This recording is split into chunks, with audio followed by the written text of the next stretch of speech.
معقولة؟ محدش كمان فيكم لاحظ خالص؟ محدش لاحظ؟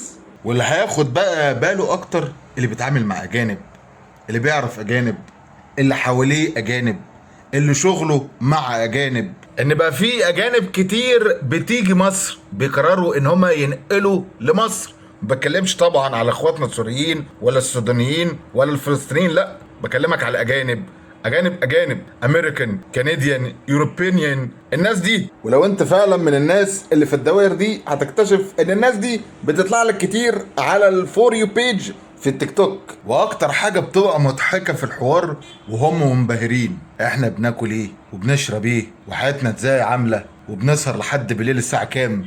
انبهار.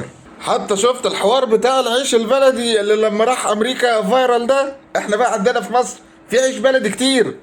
تعالوا كم تو ايجيبت، في عيش بلدي هنا وحاجات وبط ووز وفراخ، في كل حاجه. الاورجانيك هنا لايف، ها هتبقى بالنسبه لكم اوه واو سو لافلي.